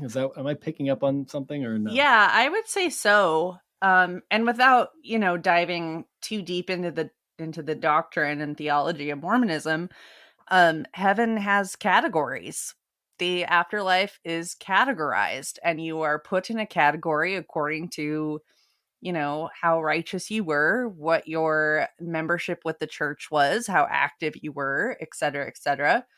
And looking back now, I'm like, that seems kind of strange, isn't it? How do you know that? That this life is like a tiny little blip of eternity, and God's like, well, I'm determining like where you live and how you live and who you live with based off this teeny little blip in time. It's very odd. But yes, there definitely is a physicality, and there's like I don't know how strictly doctrinal it is, but there was like a joke when I was a Mormon that was just like, oh, like every time I do something good, my house in heaven gets a little bigger, or like that's a real thing. Like, you really do think that. You guys have a much better point system than Christianity. Like, Yeah. we stay we away got from on crowns. Yeah. Lame. Shit like that. We stay away from specifics unless we're talking about rules. Right. Because we don't want to trap ourselves too bad. I think that's the problem. We're like, we don't want to trap ourselves. If you make up all this stuff about heaven, then someone goes, where'd you hear that? And they're like, oh, fuck. Well, it's just a metaphor. Anyway, moving on. Oh, yeah. Well, Mormonism has a loophole for everything. So, I mean, I think it's the Doctrine and Covenants, which was like scripture revealed to Joseph Smith that talks about like all the kingdoms of heaven. But I'm like, you'd think this would have been mentioned in the Bible. Like, don't you think Jesus would have like talked about this if this was like a thing? It's a big part of the sales pitch, Jesus. How you gonna close the deal, bro? So did you end up? So it sounds like you ended up just kind of setting all of that spiritual belief in a God and all that stuff, you just kind of set it aside, like just it's not for you anymore? So I would say I left in 2017. I would say up until 2020, I wanted absolutely nothing to do with anything spiritual. Like, don't invite me to a yoga class. Don't invite me to your Bible study. I don't want to read a tarot card. I want nothing. And then with 2020, I think I started to like not be so defensive and prickly when it came to spirituality. And I don't know. I really all I know is that I know nothing. Isn't that like a famous quote? And that's how I feel. It's like I really don't know anything, but I'm also not afraid of spirituality anymore. I don't feel a visceral reaction to it. I just know that Christianity is not what fits for me. It ain't it. Yeah, I like to describe myself as optimistically agnostic. Like, I'm not going to say that there's nothing, but I'm also not going to define what it is. And I just can't get on board with it being like a dude for some reason. I don't know. That just doesn't feel right to me. You and I are Is in God the very same much a club. dude? And the dude abides. Yeah. Yeah. Is God very much, I mean, he comes off that way in the world we grew up in, but is God very much masculine in Mormonism? But not just masculine, generally speaking. Is God male? Is that Oh, a thing? absolutely. Yes. Yeah. I mean, I say we, not me anymore. Mormons refer to God almost primarily as Heavenly Father. So he is a father figure, and Mormons do believe there is a Heavenly Mother. They do believe that God has a wife. Really? But I hadn't heard that one. but she It's is not the Holy never Spirit? mentioned. No, that's the Holy Ghost. There is a Heavenly Mother, but she is never mentioned in any scripture. She really plays no role in creation or in anything. Just like women in the church. It's great. Thank you. Exactly. No, really. Like I grew up learning that like, oh, like Heavenly Father didn't want Heavenly Mother's name to be taken in vain. He doesn't want her to be involved for her protection. And I remember being like, well, Heavenly Father is such a good husband. Like, that is so nice. And now I'm like, no, really, she is the allegory for women in the church. Like, Yeah. you had babies, your job is done. Please stand behind your man and observe. Like, Oh Heavenly Father That's so says interesting. Heavenly Mother can't speak unless spoken to. Heavenly Father needs to know where Heavenly Mother is going before she goes there. Right. Heavenly Father needs Heavenly Mother to always follow him out of the door when leaving a building. Right, exactly. Yeah, I don't believe it, but I see where it comes from. Right. It's so weird. We were even talking about it a little bit before we started recording, but like the way that women are pigeonholed in like this traditional, I don't even know if it's just Christian or if it's just religion in general, as I don't know, there's so much of religion that's just super sexist and always speaking as if women are second class, or if they're always behind the men in the group. And is that itself just a mechanism for control that's just been passed down through a lot of different like hierarchies over the years, or is that like just an aspect of modern religion that will eventually burn off? Oh man, I don't know if I'm qualified to answer this question, but that's a really heavy question. The more distance I have from my former faith, the more I see that everything intersects. And by everything, I mean white supremacy, I mean patriarchy, all of these systems of oppression overlap. And so I think that they are very much a tool for control. I think that it very much is intentional.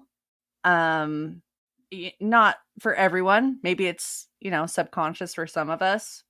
And it's kind of like the cult thing. Because when I was Mormon and people would be like, "Don't you feel bad that you're a woman and you really have no say or anything?" And I'm like, "Excuse me. You do not know what you're talking about. The church values women. The apostles say all the time that the church couldn't function without women." And I would just eat that up. Like every time church leadership would pat women on the head metaphorically, I would be like, "See, they love us. They need us." But in reality, women have no voice in the Mormon church. You can't hold a leadership position. Everything that you do has to be approved and measured by men. So I back to your original point, I mean, if that's not control, what else do you call it, you know? Yeah, Yeah. 100%. Yeah, it is, it's obviously patriarchal society is just what's always been. And it's so hard to know how much of it is used intentionally, but if religion is used as like a vehicle to keep that status quo, if I mean, you think of us as kids, like you don't know shit, you're just being told the same old things, and I would have said what you said, not even realizing how sexist it was. Like, of course women are equal, they're just different. I said that shit all the fucking time, and it doesn't.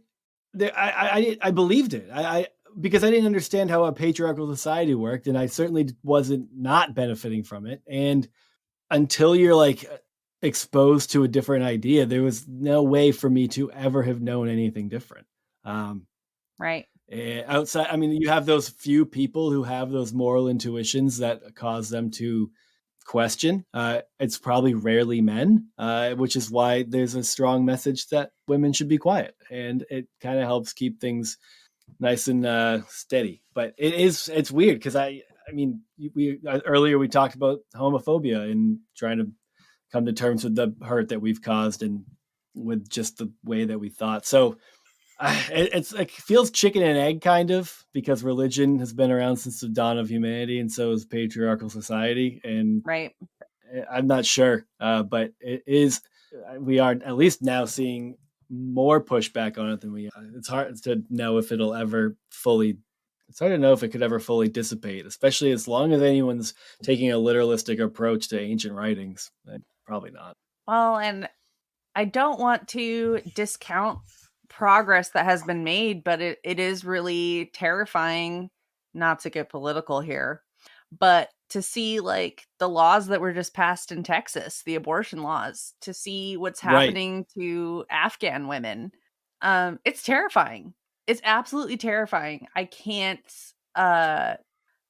imagine, being in Afghanistan and literally like burning your professional and educational accreditations because out of fear, because you're afraid.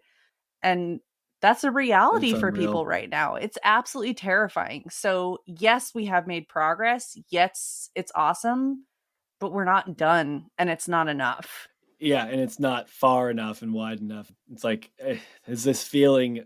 You can get in a. I mean, I feel like my conversations are in generally progressive environments and bubbles, so you can feel like people are on the right path. But even still, in this country, looking across it as a whole, like religion or not, you go to places where, I mean, look at the Women for Trump movement and things like that, and it's like, again, well, whatever, get political. It's like it that is strange.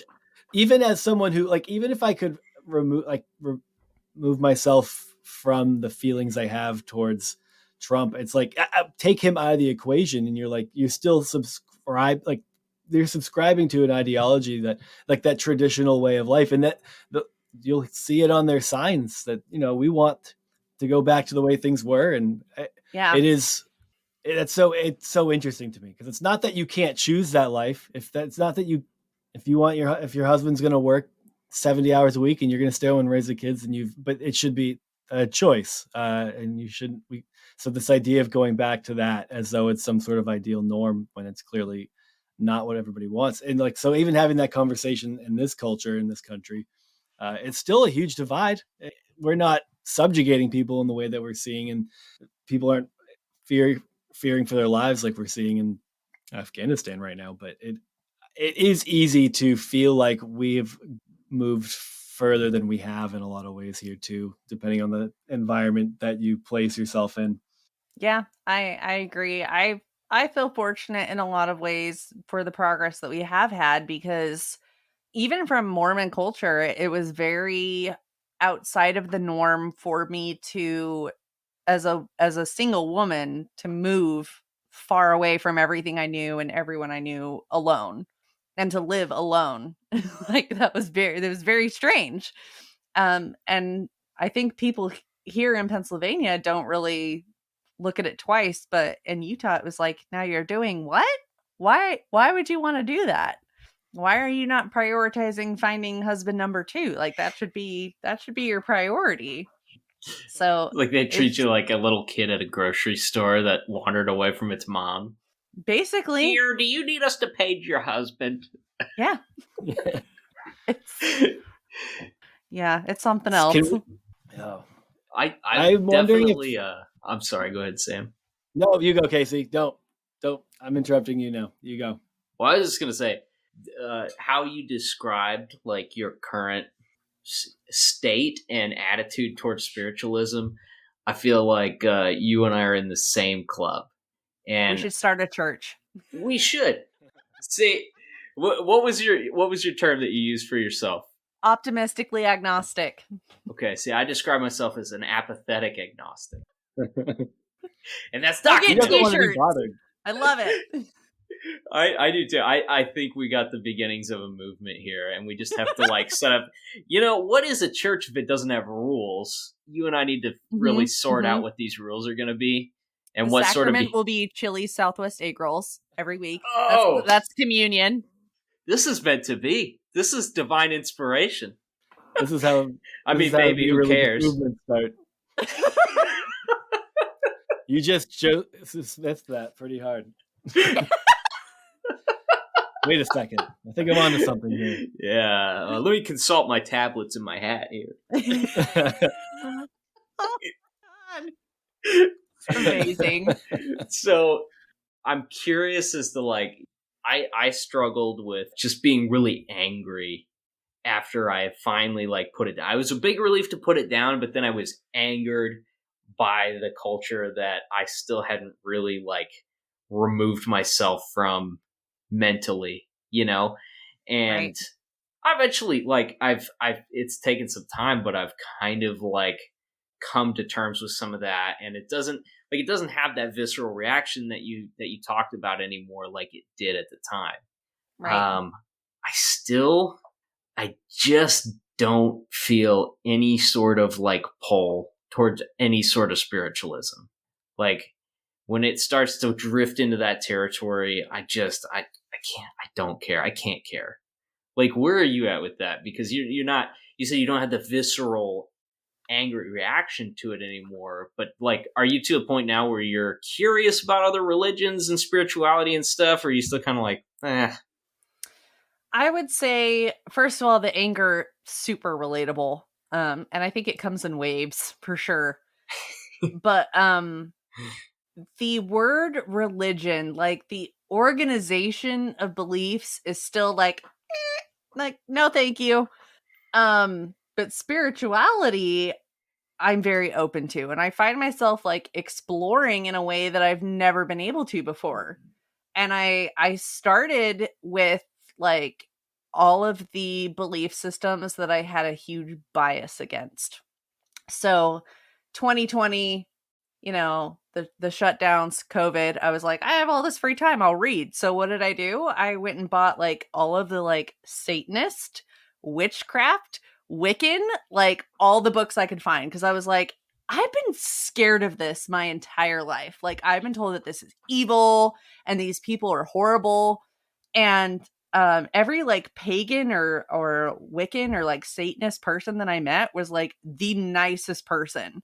So I was like, this just isn't like matching up with this narrative I had in my brain. So I kind of dove into that and was just like, I'm just curious, like, what is it that makes these people tick? And do I ascribe to any of those belief systems? No. But I find myself just kind of creating this like cornucopia of different religions and being like, I'll take this. Like everything I was taught not to do, like you can't cherry pick religions. And I'm over here like, I will take this from Buddhism. I will take this from Wicca. I would like this from Taoism. This is cool from the Satanic Temple. Like that's kind of where I'm at. It's just like this is the gospel of Charisse, and I will live it, and it will be great. And thus it is written, thus it is done. I don't know. What's like the big primary maxim from this book? Is it do it thou wilt or something like that? Well, that's like the central tenet. There's the Satanic Temple, and then there's like actual Satanists, and they're very different. So the Satanic Temple is like a political movement more than anything. And I would say I ascribe more to that than I do like actual Satanism, because I don't retain a belief in the devil, which obviously that's like Anton LaVey and yes, Black Mass and all that stuff, right? Right. It's cosplay. Let's be honest. Yeah. It's monster cosplay. And it looks like a ton of fun, and I'm glad you guys are having fun. It's just totally going to shoot you guys this website so you can at some point look at this because it's hysterical. I'm looking forward to it. SatanicTemple.com. You're welcome. Oh, yeah. Decent web design. Thank you. Hail the Dark Lord. Hail Satan. So if you scroll down to the 7 fundamental tenets, like on the first page, like though I totally agree with every single one of those. These are nice. Okay, one should strive to act with compassion and empathy towards all creatures in accordance with reason. Like I can get on board with that, right? Yeah, that's a good one. 2, the struggle for justice is an ongoing and necessary pursuit that should prevail over laws and institutions. I like that. Right? Don't get caught up in the bureaucracy, do what's right. Right. That's a good one. 3, one's body is inviolable. You guys, I can't be reading out loud. Yeah. You're doing great. Subject to one's own will alone. Okay, so autonomy. That's a good concept. Yep. 4, the freedoms of others should be respected, including the freedom to offend. To willfully and unjustly encroach upon the freedoms of another is to forego one's own. That's the big one there. I like that. Right? So that's very much like your freedom to swing your fist ends at my nose, sort of speak. Yes. 5, beliefs should conform to one's best scientific understanding of the world. One should take care never to distort scientific facts to fit one's beliefs. I get on board with that. Right? That one I'm not big on. I'm not so sure that it's... What about when mainstream science tries to cover up the water canopy? Yeah. There is that. It does feel like to some degree with the popular, like with science being so big in pop culture, there's like that literally everybody now will just say, I mean, I saw the study the other day, and then they'll just say something that supports their belief. And it's like, that's probably one of the hardest to follow, even when you're well-intentioned at this point. Yeah, I read it on the dailybugle.com. It's written by Joseph Jameson or whatever. J. Jonah Jameson? J. Jonah Jameson, that's the one. Give me Spider-Man! Okay, 6, people are fallible. If one makes a mistake, one should do one's best to rectify it and resolve any harm that might have been caused. Okay, another good one. I mean, we're 6 for 6 so far. But Christians would say, how do you know you're fallible without the ultimate standard of God? Obviously, that means God exists, and therefore this is all a bunch of bullshit. Yeah, this is not God-breathed, you know? That's like even going back to number 1, the Christian response that immediately came to me was, how do you know compassion and empathy without knowing Jesus Christ? Your morals and ethics come from God. Yep. Whether you no like one it was or not. ever compassionate in Imperial China until the missionaries showed up. And you should know that. Absolutely. And no one has ever done anything horrible in the name of God. Can you think of one instance? Not one. No. Not one. Except I was just rereading about the Children's Crusade recently, but that was a one-off. So I don't know. Exception. Exception. We was I at mean, a and thrift that was store one last of 9. weekend, and there was a series of audio tapes about like a measured and fair view of the Crusades, written by a Christian. Wow. Yeah. It was a Nope. bold take. Nope. I love when people try to spin genocide as like, it was justified though. Yeah. Oh, it's terrible. It looks bad on paper, but everybody there was actually pretty thankful for it. All right, last one. Let's read number 7 to figure out if we're full-blown Satanists or not. Let's do it. Every tenet is a guiding principle designed to inspire nobility in action and thought. The spirit of compassion, wisdom, and justice should always prevail over the written or spoken word, which I take to mean like, hey, these are good ideas, but if your conscience tells you to contradict them, follow your conscience. Right. Yeah, or if you're maybe I'm picking up something that's not being said here, but you're almost giving people a benefit of the doubt when their actions are and their compassion, their justice is better than even the words that they choose to say. Oh, like that's deep. Getting a little bit of that too, which is more, dare I say, Christ-like than Christians often are. This is audio only, but for the listeners, I'm holding my nose right now. And his mouth. So you have officially welcomed us into the Church of Satan now. Mm-hmm. You did a little soul winning, or maybe it's opposites for Satanism, right? Maybe it's soul losing. Right. Well, and I am a ginger, so that checks out as well. Yeah, because that's perfect. Yes, I'm connecting the dots then. All right. Yeah. Well, I hope you get a non-jewel in your crown in unheaven someday. I think that just proves that like we make these assumptions about belief systems, and I think for the most part, people are just doing the best they can, the best they know how. But once we know better, we do have the obligation to do better. So there is that. Yeah, that's downside, I guess. Yeah, I remember doing this exact same thing, like looking up the Church of Satan once I had internet access and felt brave enough to do it. And I was kind of disappointed that it wasn't creepier. Right. You know what I mean? You're just like, no human sacrifices. Like, and great tattoo concepts. I mean, it's pretty much. It's like the first time you listen to Marilyn Manson after all the hype for years and years, and you're like, "This is it. This is what everyone was worried about." I was hoping to be terrified right now. This is just bad music. Yeah, I felt that way about alcohol too. Yeah, right. And weed. Yeah, I'm just like I'm waiting. I'm waiting to be struck by lightning or something horrible. Still here. Well, I'm glad you haven't been, and it's been a true pleasure talking to you, Charisse. All right, back at you. Thank you guys so much. This was so much fun. Yeah, this is great. I think we should